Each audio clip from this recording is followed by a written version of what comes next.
welcome to episode 2 of King of the Block, presented to you exclusively on Saturday Sanctuary, where college football isn't a sport, it's a religion. However, we do not play about the Lord. I am Evan, and that is my boy Sam. How you feeling this week, man? How you living?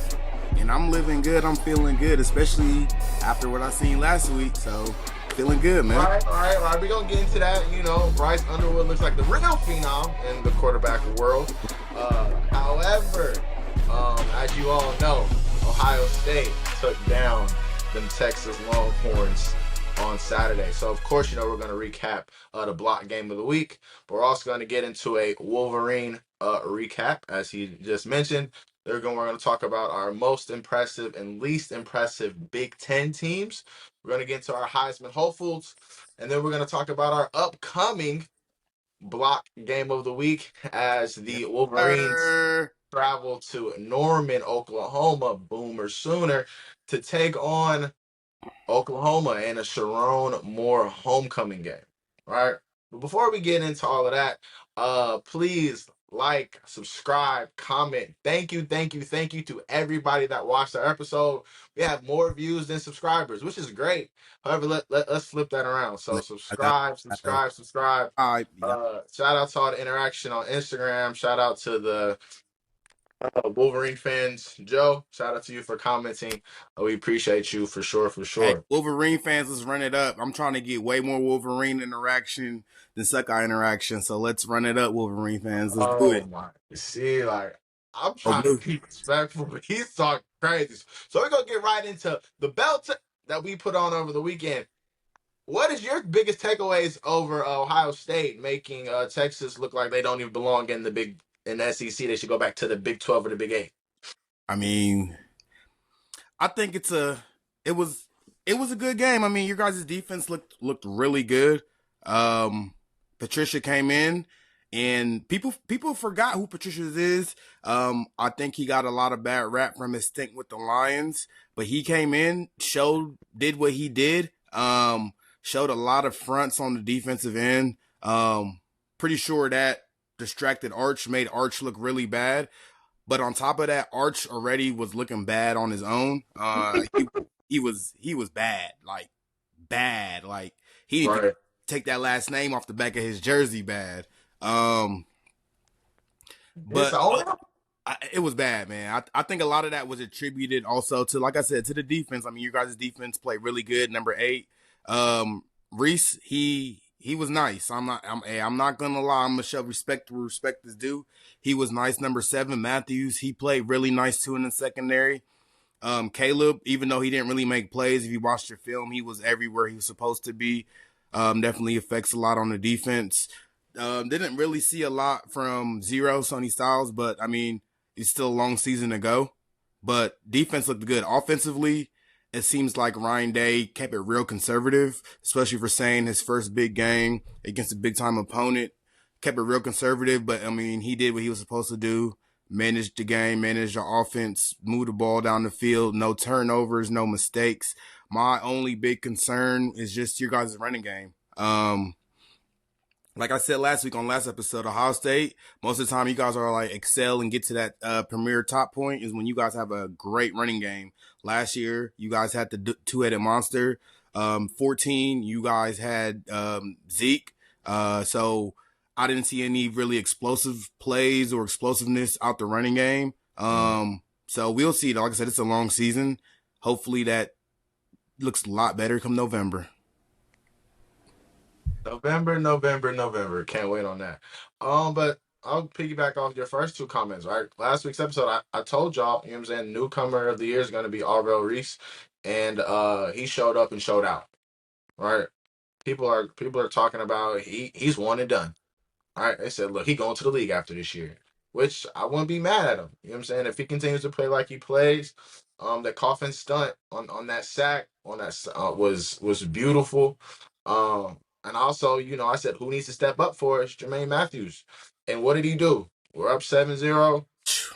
Turn them hips. Give me You that. really do that? You're crazy. Let me get that. Right? And we've seen him, right, since his high school days at Wynn Woods. We've seen him pick sixes, right? Interceptions, a lot of plays.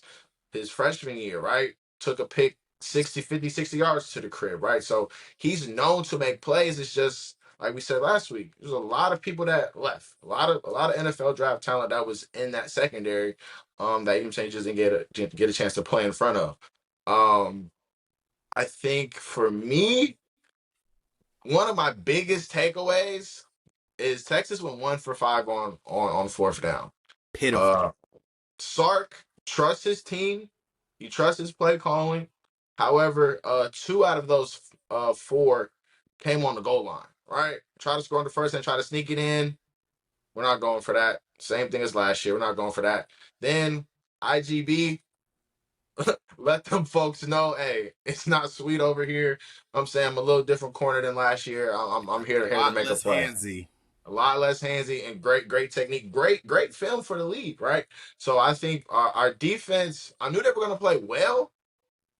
For them to play that well, I was impressed.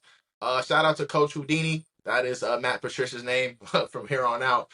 All those different looks, all those disguises, looking like we blitzing, only blitzing three, two. We got two folks' hands in the dirt. We got one in the dirt. We got corner blitzes coming, rotating the clock as Dan Orlovsky demonstrated on ESPN. Right, like there is a lot going on.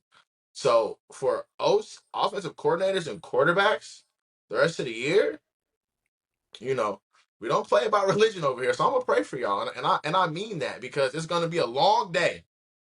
It's gonna be a long day because if that's how we look in week one, we can only get better from here. It's only up from here, right? It's only up from here.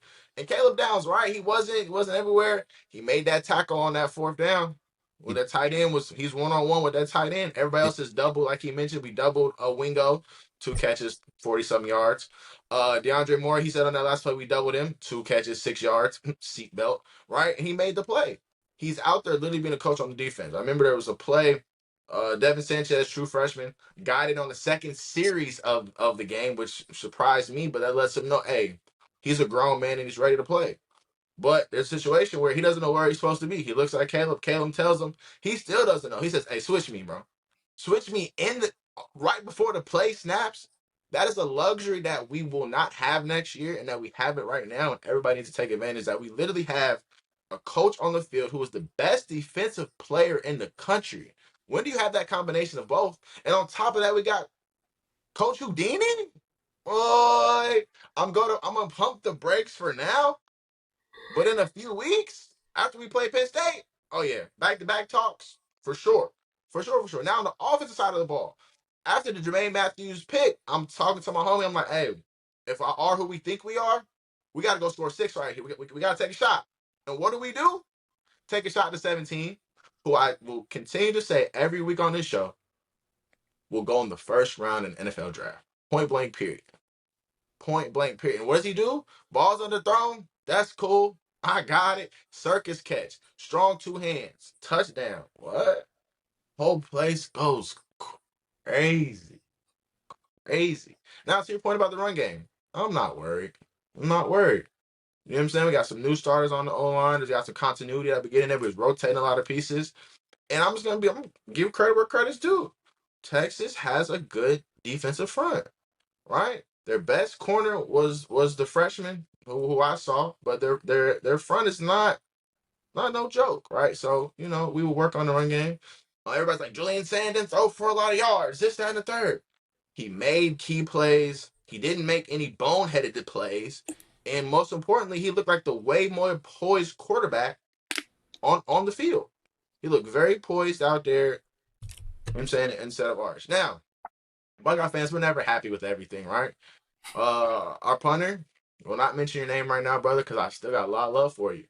But we need to get it together because with the defense that we have, if we can flip the field from on a punt situation and pin the other team back on their end, a lot of good things can happen for us.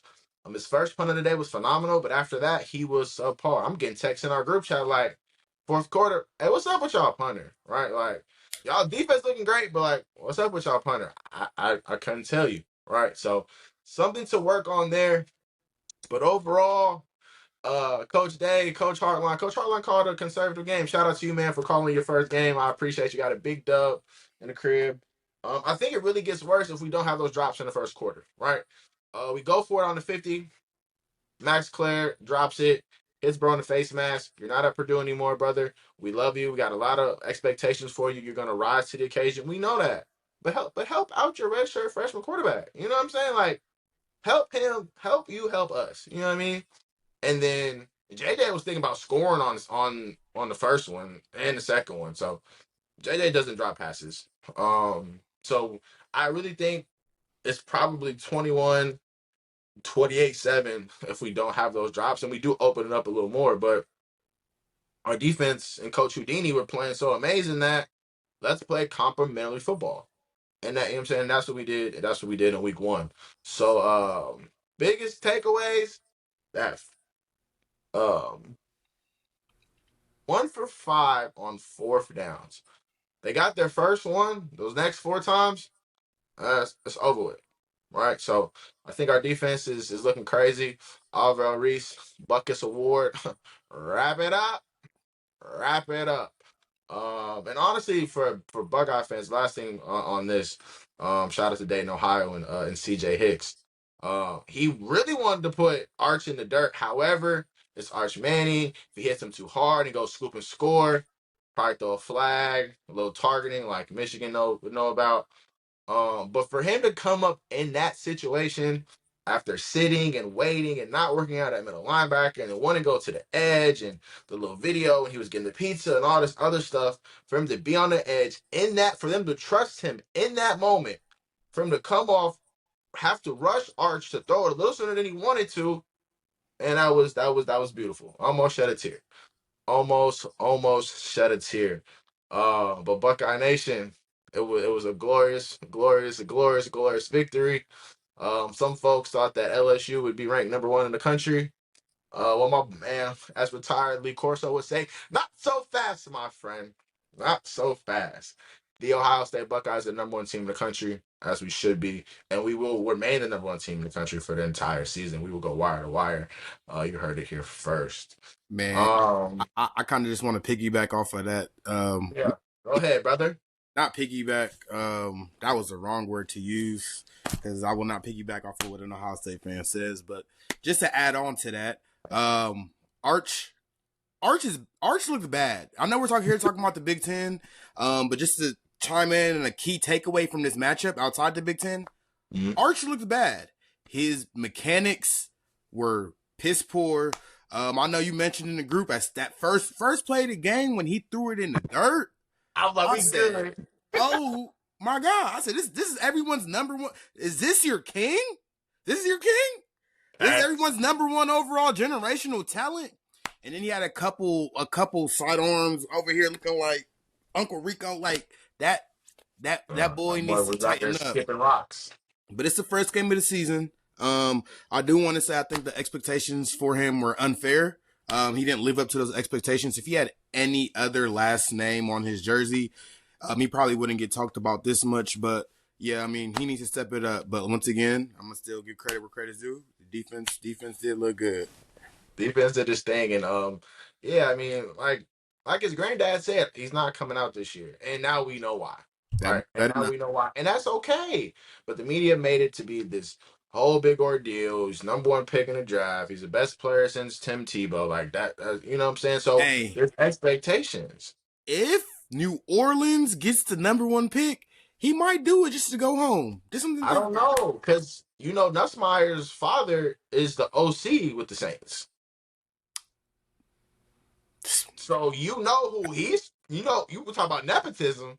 Hey, my son plays at LSU. He played quarterback, and he just did his thing against Clemson. What are we talking about here? Right? So I'm interested to see how that goes for sure. But to keep it on the quarterback train, Bryce Underwood. Ladies and gentlemen, we got this one. That man is a bad man. I'm just gonna call it what it is. He looked very comfortable out there against New Mexico. I know, Evan, it's New Mexico. I get it. But what I saw from that game, that 'cause I couldn't watch it long, just watch, a little bit. I'm like, oh, this man's he the truth. Mechanics look good. He looks comfortable out there. Everybody and their mama has seen the crackback block, right? We know you're not doing that in November because probably won't get up. But that's neither here nor there, right? We being a But he threw like they threw for some yards, y'all. You know, we be looking at the 50. scoreboard. They be throwing for 34 yards, 40, 50 yards. He took like what 250 something. Um, Michigan. Oh, excuse me. The Wolverines have a quarterback for the next 3 years. Point blank period. Bryce Underwood is as advertised. He is that 5 star.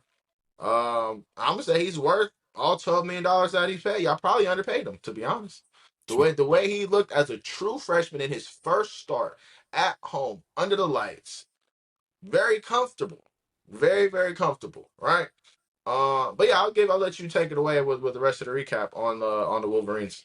Yeah, no, like you said, number one overall prospect Bryce Underwood, Mr. $12 million himself. He was out there looking real good, mind you. He just turned 18 like a week and a half, 2 weeks ago, and he's out there looking like he belongs. A lot of the stuff from that game against New Mexico can translate. Like you said, it's New Mexico, but a lot of stuff we seen can translate. One of the biggest things that stuck out to me was his time to throw. I think I seen Jake Butt posted it somewhere. It was like 2.24 seconds. So what that shows me is that he's being real decisive. He knows what he's looking at on the field. He's trusting coaching. He's trusting his receivers. He's trusting the plays, and he's letting it rip. I mean, that boy has a laser. The way the ball comes out his hands, like it's crazy. And then he has a little bit of touch passing on there, as we've seen with those passes to Klein. I mean, the only thing I seen lacking from him, honestly, from that game was experience. Okay. With more experience, I mean, the sky's the limit for that kid. Definitely number one overall draft pick material when he's time for him to come out. And Michigan, like, we got this one for 3 years. That check was well worth it. And like I said, he didn't even have to use his legs week one. We just seen his arm talent. That was a straight arm talent. People forgot that he's a dual threat quarterback. He's a legit 4-5 guy, and we didn't even have to see any of that. So once he starts showing that too, it's going to get really scary. That combined with Justice Hayes ran for about 150, another 150, 3 tutties.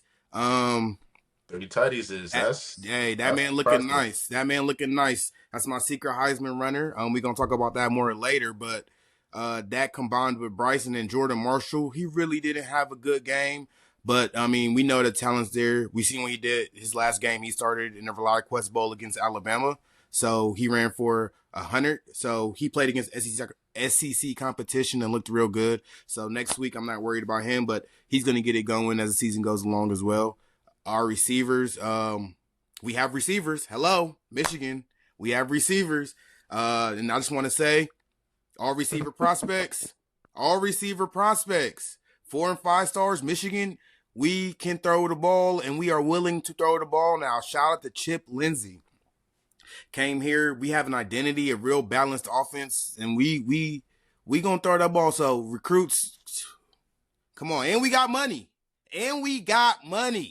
We paying. So real quick before you keep going, it just popped in my head. So if you have receivers, but you're over here clamoring for recruits, I'm confused. You explain that. I'm just trying to. We got some 5-star receivers next year and 4 stars. I mean, they see it, but I'm just saying for the receivers, I thought, hey, Michigan, all they do is run the ball. You know, JJ, y'all gave him the handoff merchant, top 10 quarterback pick, but y'all gave him handoff merchant identity. So now that's going to get out of people's minds and be like, okay, Michigan, they slinging that ball. We just said it, 250 passing yards, 250. Right. This is his first start. So on the offensive side of the ball, I like what I've seen. My only concern with the offensive side of the ball, honestly, is our tackles. They didn't play particularly up to my standard, or let me say the Michigan standard.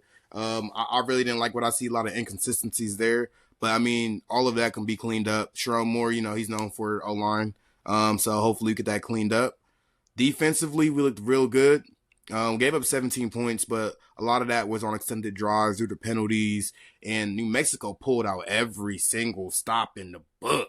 I mean, the coach flipped to the last play of the playbook where the center hiked it under the quarterback to the running back caught it, threw it in the top. I mean, they tried everything they could in the book to get some points on us. Salute to them though. They played really hard, gave us some good comp. First game of the season though against lower level opponents. So I look at it more so as a spring game, not a spring game, but like a preseason game per se. Right. You know, NFL. I mean, NFL has those. NCAA, we don't really have those. I feel like every team would benefit from that because you know you got to get the jitters out, got to get the see what you can and can't do. But for the most part, I feel like we looked really good all around. Defense looked good. Houseman in the middle of the field, 15. He looks different. His body looked different this year.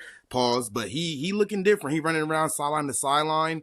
Jair Hillman with the interception. He's gonna be one of the safeties to remember. He's a very hard hitter. You see, he got his nose in there, made some very hard hits. This is going back to the last year, even the Alabama game. I mean, he's gonna show you what he could do. He showed he's a ball hawk, got an interception. Jay Sean targeting, but we gonna talk about that later. But he looked really good, flying all over, coming off on the blitz stunts, and then even his backup, Coach Sullivan. My biggest surprise of the game, he had a pick, a sack, he had a couple tackles. He's gonna be filling in After the game. So yeah, I like what I saw this week, man. We good, man. We good. I dare to say that we might be a little bit. I don't want to say more talented because I feel like we had more talent last year, but I feel like we're going to be better than. Let me not say feel like I know we're going to be better than last year, and that's all thanks to Bryce. Shout out to the 12 mil. Yeah, I was about to say. I mean, a quarterback changes everything, right? For sure, especially for a program that really didn't have a quarterback last year. But it's neither here nor there. Um, Are you really? I'm not really too concerned about Marsh, in my opinion. I mean, I think Hayes had the hot hand. You know what I'm saying? And y'all just wrote it out. And then, like I said, For sure. have him, don't want to open up too much. And there's already tape on him last year. Like you said, he ran for 100 yards against Alabama. I think they just kind of want to keep him fresh, going into Norman. And we will hop on that in a little second. Who was your most impressive Big Ten team that you saw this past weekend? Most impressive. A lot of people played a whole bunch of scrubs, a whole bunch of nobodies. My most impressive team out of the people that played nobodies, if I'm taking our teams out of it, Right. I would say Penn State. Penn State looked as advertised. They're one of the few teams that played the FBS competition. Nevada, I want to say. Defense looked good. Offense, running backs did their thing. Drew Aller, he does his thing against lower competition where he looks like that guy. So he did his little, I'm gonna trick you guys and look good. He had a really good game. I would say Penn State. I'll go with Penn State for my most impressive team. I want to say USC, even though they did play FCS. That's 70 why points. 70 points is 70 points. So 70 points, 70 points. I don't care if it's NCAA, Madden, in the street, backyard football with Pablo Sanchez. I don't care. 73 points in a game. It's crazy. And I'm college basketball. Is a lot of teams dark horse to make it into the playoffs. So we'll see. What you about to say?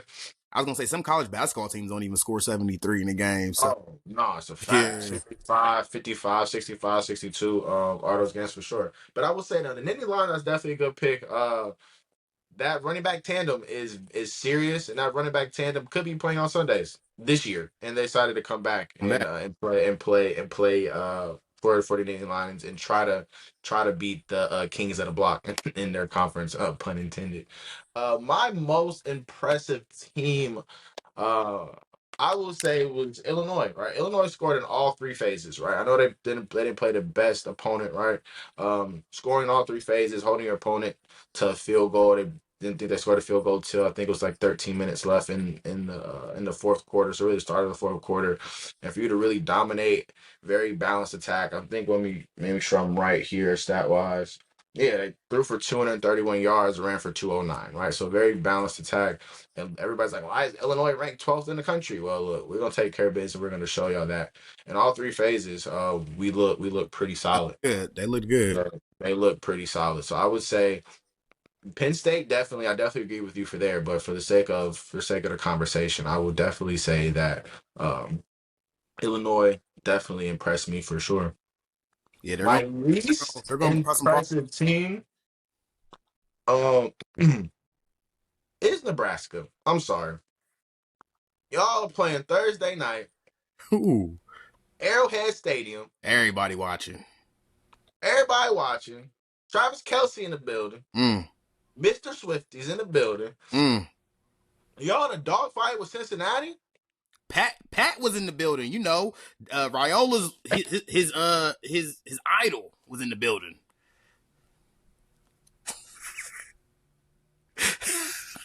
Look, man.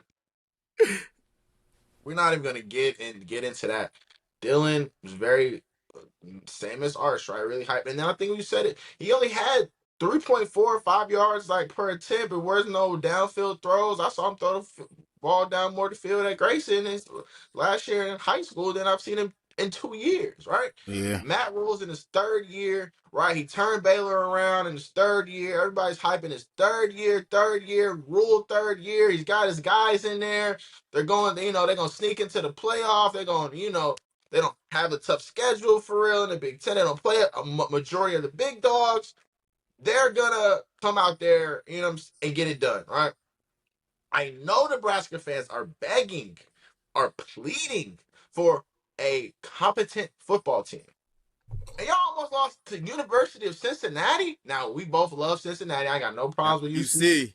I got a lot of UC friends, you know what I'm saying? I'm going to see me at homecoming. The Bearcats? Crazy. And y'all are literally on home. It's a home game. It's in Kansas City. What are we talking about here? Y'all made the conference look terrible on a Thursday night. I don't care that y'all won the game or any of that. Y'all look bad. It look plain out bad. Hopefully it looks a little better, but I don't know, Sam. Like I don't know. Do you have anything to add on that Nebraska Cincinnati game? To be honest with you, Nebraska is who I thought they were. They are who I thought they were. You feel me? I was never high on Nebraska. I'm more so of a show me type of person, and Nebraska hasn't showed me anything. Dylan hasn't showed me anything to make me think that they were going to make this huge jump that everybody in the media is pushing them to make. So I'm happy we are the new media and we're pushing the non-bullshit. So Dylan hasn't shown me anything. Like you said, 3 air yards per attempt. He's dinking and dunking. I just don't believe that he can see the field. He hasn't shown me anything spectacular to make me think that he can take the team to the next level. So Nebraska is who I thought they were. They didn't show me anything that really surprised me. They did what they do. But if I were to go into my worst team, least impressive Big Ten team of the week, I'm going to go with another team, another quarterback that was so hyped, 5-star overall, Nico. And I'm not even going to try to pronounce his name, but I'm going to leave you because he left Tennessee to go to UCLA to do that? Nico, I'm going to sit here and tell you right now, all that money that you were begging for, you look real bad right now. Tell your dad too, because you can't want all this extra money just to go on the field and perform like that. Your first time you put on a UCLA jersey, you're supposed to elevate the team as a 5-star, well-touted prospect, but we didn't see none of that. We seen you struggle the whole game against Utah, who granted Utah's gonna be a surprise team this year. So let me pump my brakes on that. But still, like, you're supposed to be one of the best quarterbacks in the country, and that's what you did.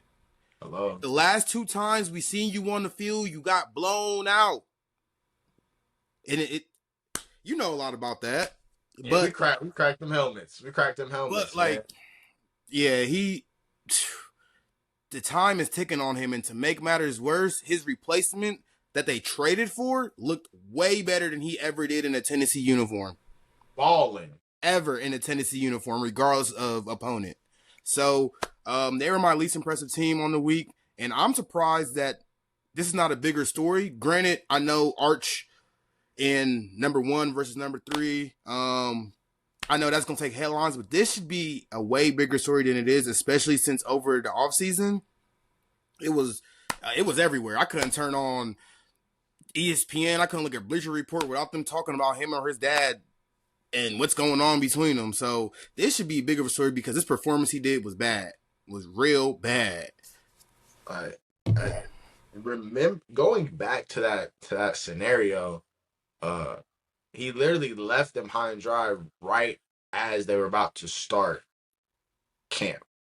Right, like Talking about he give me the literally was check. on campus, and then he's left, and then he's in the portal.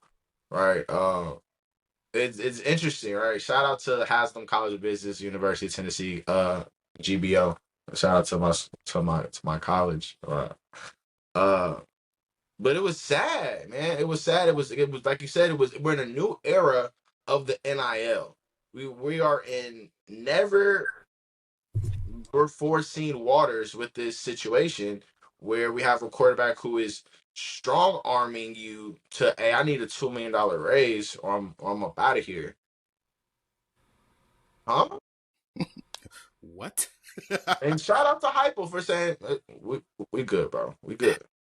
We good. I'll roll with who I've recruited, and then like you said, you come to UCLA, cool. I'll go to Tennessee. And like you said, ball receivers in stride, throwing deep balls, making it happen. Syracuse, I don't think is who they were last year. However, it's a D1 team. You're playing in the Benzo first weekend. There's a lot of eyes on you. There's a lot of eyes on you, and he showed up, and Nico wet the bed, 43-10. They hyped that game up like it was supposed to be another coming out party. Right, you're back home. You're in your element and you didn't look great. And like to your point on the hype, he was a 7-on-7 star, Yeah, he's a 7-on-7 legend. legend, right? However, at 11-on-11, you haven't showed us nothing yet. So I will refrain from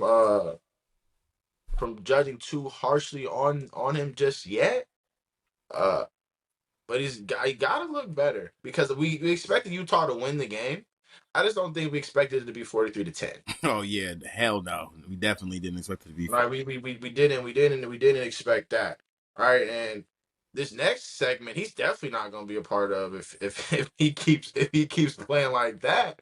Uh, but Who is your Heisman front runner out of the Big Ten, right now? If you had to Uh, pick one person, who would it be right now? if I were to pick one person, and not to sound biased, but I'm gonna have to go with Justice Hayes. And Shock, and shocker. the reason I'm gonna give some reason and logic behind it. Mhm. For one, he did run for over 150 and 3 touchdowns. That's a great start to any Heisman campaign. On top of that, after Oklahoma, our schedule looks really easy. And I feel like that's going to be the national narrative after we beat Oklahoma. They're like, oh, well, Michigan has an easy schedule. I mean, but because of that, I feel like he's going to run through everybody on our schedule, especially Oklahoma. I don't have faith in their run defense after what I've seen them do against Illinois State.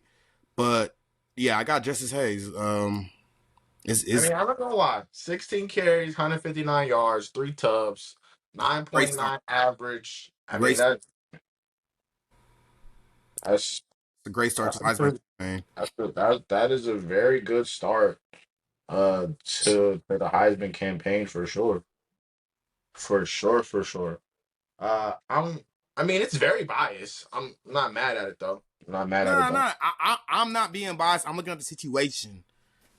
No, I hear you. I understand what you're saying. Now I wanted to come on here and put my chest out and be like, JJ, Jeremiah, Chico Smith, but when I can't do that Yeah, the number right was today. up. But let's cool. Look. Ain't nobody worried about JJ, okay? Ain't nobody. JJ knows he is him. I'm not worried. Still, We not worried about him either. y'all should be for sure. I don't Should know be for why. sure. y'all look. You know what? Not even October yet. I'm not even gonna go there with you. So, all right. My Heisman front runner right now, out of the Big Ten only, would have to be Dante Moore. All Mm. right.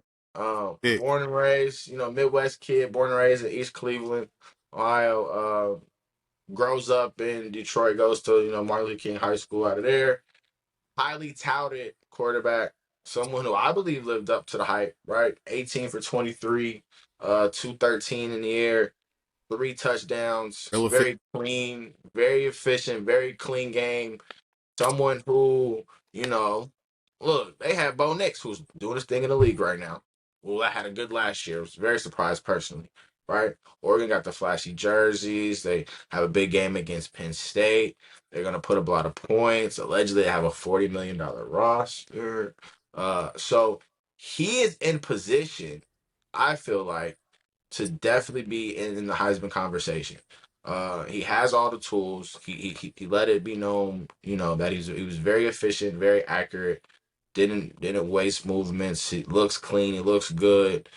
He looks like who we thought he was as well, right? He looks as advertised. So as the season progresses and who they play, and if they continue to put up style points and he continues to play well and throws for a lot of yards, like I think he will.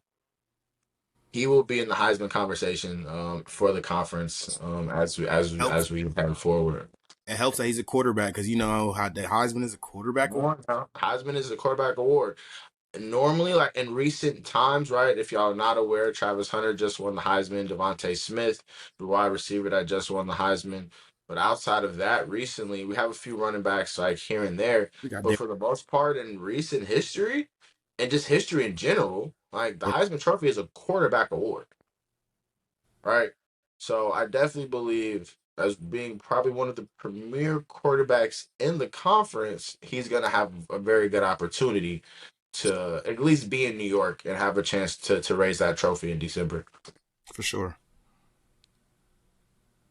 All right, folks, what everybody has been waiting for, this week's block game of the week is AKA the Sharon Moore homecoming game as the Wolverines travel to Norman, Oklahoma to take on the Oklahoma Sooners in what is a college game day night kickoff game. How you feeling going into Saturday night, going into a hostile environment in Oklahoma? Playing the big bad SEC. Well, I don't even know. Let me take that back. I don't even know if they claim Oklahoma yet. Yeah, we got to But see. technically, they're in the SEC. So how you feeling? To be honest with you, I am not worried. You chilling? Chilling. I'm not chilling. I'm not chilling. All right. They still a big boy program, but I'm not as worried as everybody else seems to be. All right. What I watched Oklahoma last week, they looked like a good team, but there were a lot of holes and a lot of flaws that I seen that Michigan can exploit, especially things that Michigan already excels in. Okay. For one, they really didn't stop the run against Illinois State, which was very concerning. If you go back and watch the film, you will see Illinois State broke off some good runs against them. But being the fact that they were down most of the game, they really couldn't show that running game. So they were playing catch up most of the game. But Michigan, Sharon Moore, I mean, we know for it. We gonna ground and pound. So it's gonna be a long day. And like I said, Justice Haynes, he's gonna add on to his Heisman resume with this game. If it's not him, Jordan Marshall might actually pop out and have his game. But one of our running backs are gonna pop. And like I said, Bryce didn't even have to run last week, so that's still in the bag. So yeah, I want to see this because man, I've seen the high school tape a little bit, but you acting like we're about to be out there be Usain Bolt. So what are we talking about here? I'm not saying he's gonna be Usain Bolt, but what I'm saying is what we seen last week, how impressive that was. Add running to that.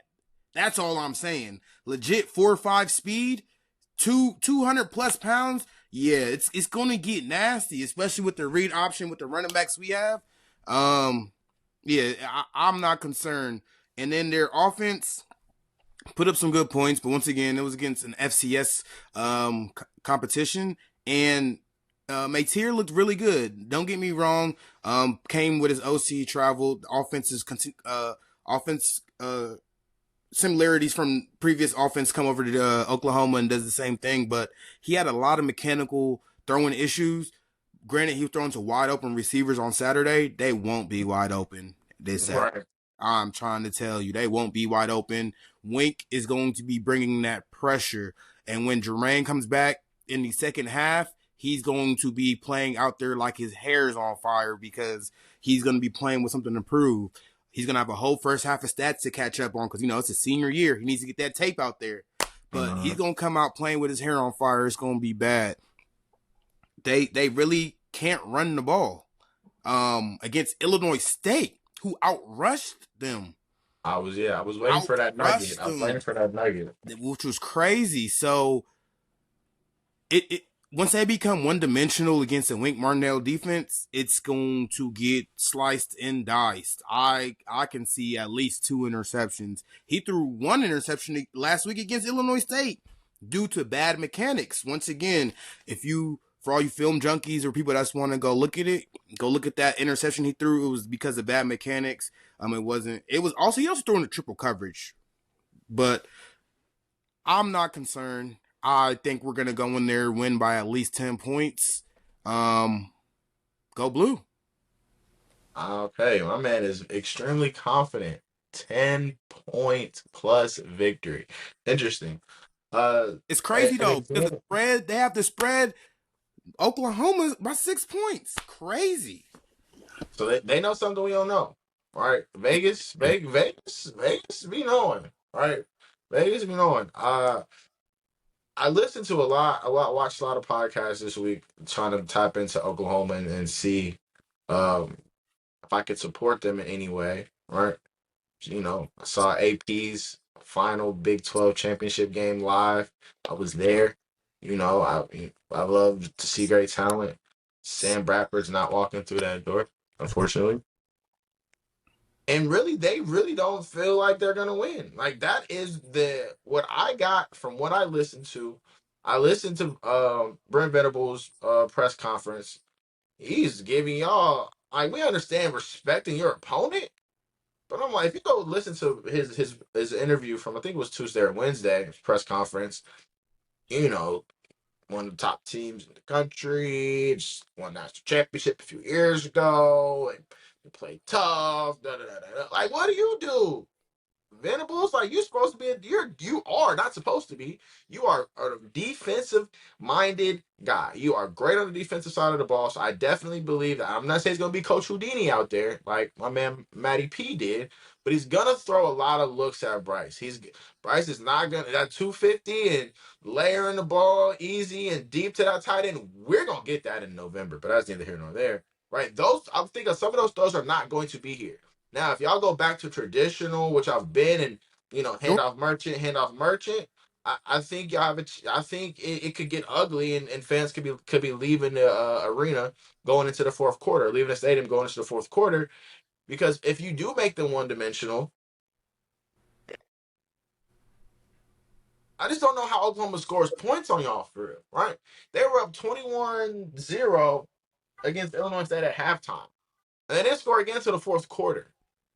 Right, they went the whole third without scoring. That is a little, it's against an FCS opponent. That's concerning. It's definitely a red flag. It's definitely a red flag, and I'm not talking about a challenge flag. Like that is a concern. Yeah.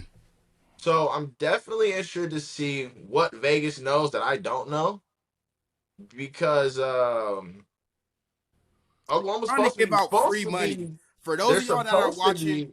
For those of y'all that are watching, man, that are watching and you hear this take, Vegas is giving out free money this week. Bet the Michigan money line. Oh, okay. What's the money line? I thought he was gonna go spread, but okay. But I really believe that they're supposed to be returning the favor, right?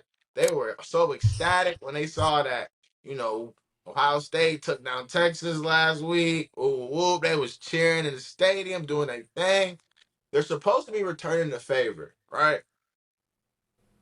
I don't really know if they're going to be able to return the favor. Because from the mechanics of the quarterback to the fact that they have no run game to the fact that their defense really can't stop the run like that. If you give up 117 yards to and you don't outrush the other team, I am concerned at what that looks like. Now, I don't think it's going to be a massacre. It's going to be a blowout. No. But I think the score will be closer than the game indicates, for sure. I will go Oklahoma, Boomer Sooner, 14. Bryce Underwood and them, 24. Okay, I like that take. I got the Wolverines. I got the Victors. I got the Victors going 27. I think we kicked 2 field goals, but we still got the best kicker in the country. So I think the Victors get 27. Mm. Oklahoma, I think they score. I think they Okay. score. I think 20. I think they even get a field goal. I give them 27-17. Oh, you give them 17. I give them 17 because Mm. we're still cleaning things up on defense, so I can see them having a momentous drive here and there. But if it might even be worse than that, it might be 27-10. But I'm gonna go 17 and give them benefit of the doubt. Yeah, I really thought you was going 27-10. You know what I mean? But you need to get in the win column, right? Because right now you're 0-1 on your predictions, and I'm 1-0 on my predictions. I'm gonna be 1-on-1. Hopefully you're able to get back to 50%. But do you have anything to say to people before we get out of here? Like, comment, subscribe. Once again, I'm just a challenge to all the Michigan fans. We're gonna outdo the Ohio State fans. So show us love. We need more Michigan interaction. Go blue. Like, comment, subscribe. Appreciate everybody for tuning in. Again, we thank everybody that watched the first episode. This is just the beginning of King of the Block and taking over the Big Ten media. We appreciate everybody again. Buckeye fans, I appreciate all the love on Instagram. We got to make that transition over to YouTube for sure. Like you said, like, comment, subscribe, give us feedback, let us know how you're feeling. And again, as always, Oh, no. Appreciate y'all for tuning in. We'll see y'all the next week.